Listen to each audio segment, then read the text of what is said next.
Undisputed, we are live from Los Angeles. I'm Jenny Taft here with Skip Bayless, Shannon Sharp. Good morning, guys. Hi, Jenny. How are you? How you doing? How you doing? It's a great day. It's a great day. You know, I brought the old Kawhis out. Uh-huh. Boom. I would open it, but it would spew like champagne all over this desk. We don't want that. I won, Jenny, yet another case. I'm now up 34 cases on Shannon Small Sharp. consolation. Thank you very much. I love it. battle. Number 2 actually won me another case of due because I needed somebody to make a last shot so the game would be over and I wouldn't lose in overtime. That's how this works. When you give me 4 points. Thank you. I appreciate it. Hold on. You want to put up your text? You want to put up that tweet yesterday? Yeah. That's the luckiest shot I've ever seen. Well, he quit on my Spurs, and now you heaping his praise. How you doing, Jenny? I'm good. You look gorgeous today. Help me out, Jenny. Who won that case of due off this game? Remember what he gave me? 4 points. What was the final score? 2 points. Happy belated Mother's Day. Thank you. Oh, yeah. Try to change the subject. Try to change the subject. You never know around here what we're about to get to when it is Monday. We have a lot to get to on today's show. Did the Lakers make a mistake with their coaching hire? We'll get to that. And is it time for the Rockets to blow it up? But hey, we got to start with number 2. Kawhi Leonard made one of the biggest shots in NBA history last night. Game 7 in the closing seconds with the game tied. Kawhi shot from the corner, hit the game winner after it bounced on the rim 4 times. Felt like forever. Kawhi finished with 41 points and had the unbelievable finish to help the Raptors advance to the conference finals. So, Shannon, what percentage of the shot was luck and what percentage was skill? Can't wait for this. It's 100% skill. Because how many times do you think Kawhi... Wait, can I hear that one more time, It was please? 100% skill. 100% S-K-I-L-L as in skill, as in know-how? No. Okay. S-K-I-L-L-Z. Skill. Oh. Okay. Yeah. How many times during the course of his career... How many times over the course of his career do you think Kawhi Leonard, left corner, right corner, top of the key, 5, 4, 3, 2, 1. If you listen to him on the court, he said, I missed the 3 short early. So he knows now he's processing. I can't be short. He was nothing but short. Well, he was nothing but short. No. If he was short, the ball would have never got over the rim. Anyway, I'm looking at this thing. I wrote it down. What are we doing? Hold on. I wrote this down. Shannon was supposed to go first. Oh, sorry, Shannon, still you. Okay, Keep going. That'll be awful nice. Keep digging that hole. Thank you.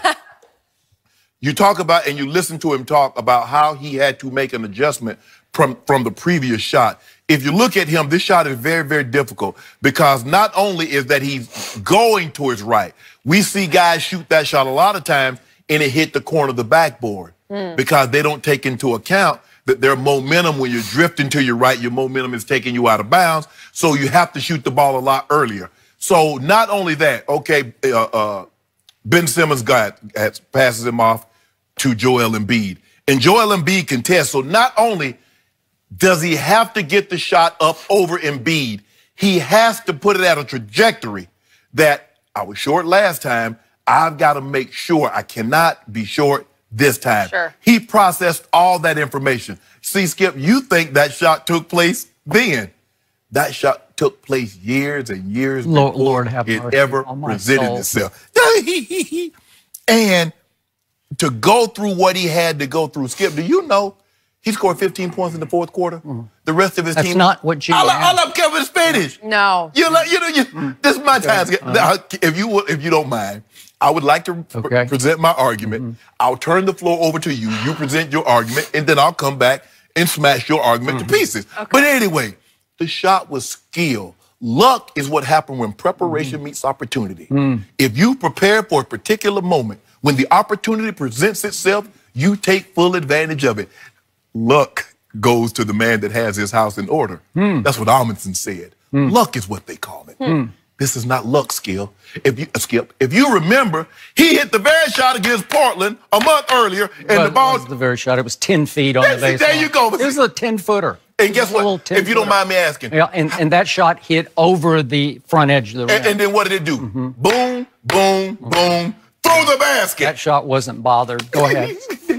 Hey, see, now, I know it. I watched it live. Skip, all you doing is you're making Kawhi grow. You're adding yeast to the legacy. You know, Jen, I know you cook a little bit, but when you add yeast to something, Skip, it rises. So all you're doing, every time you open your mouth, I hear that, and a toe pops out because you say, oh, he had to get that over. Yeah, you get right. He had to get over 7-foot Joel Embiid. Tell me when it's my turn. It's not your turn just yet. He was drifting to his right and to make sure the ball didn't hit the corner of the rim, the backboard.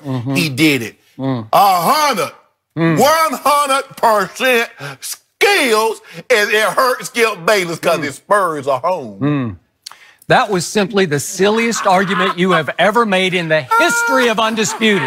And I'm about to smash your argument into 1,000 pieces because that shot was 1,000% luck. That was simply the luckiest shot that ever fell to win a playoff game. Ever, ever, ever. In all my years, going back to covering the Lakers here in the middle 1970s, I've never seen a luckier shot that won a playoff game. Why was it lucky?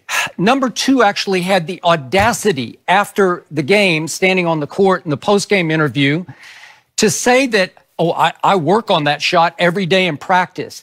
No, you don't. Baloney. How you call the man a liar? I think it's my turn, and I think you're not going to interrupt me because I didn't interrupt you after the early interruption. Oh, okay. Then I bided my time, and now it is my turn. There is no way he practices a shot to do that because I could give him 100,000 shots, and he could not again make a shot do that because it's almost physically impossible. So what happened? Joel Embiid should have blocked the shot, but he came to a jump stop first. He mistimed his jump, if we could see it one more time. Embiid does a jump stop and hesitates for a second, and then he has to relaunch himself. Joel Embiid is obviously 7 feet 2 inches tall, and if he timed his jump right, he just would have blocked the shot. Now, it's also possible he would have caught some finger, and they would have called a 2-shot foul because it wasn't quite a 3-point shot. It was a 2-point jump shot. So it's possible that number 2 would have had to go to the line to make 1 of 2 to win the game, and I'm pretty sure he could have made 1. But again, Embiid mistimed his jump.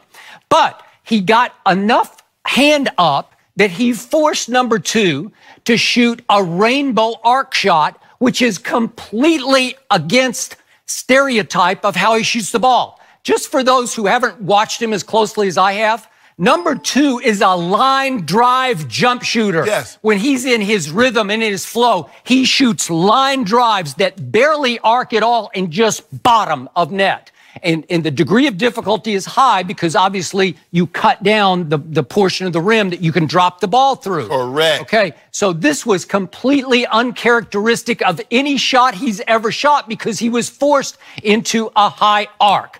But obviously, you say he had to recalculate. Baloney, he recalculated. He left it short. It caught nothing but front iron, the near iron. It hit it hard on the way down. And it actually looks like, believe it or not, that the ball actually caroms a little bit backward.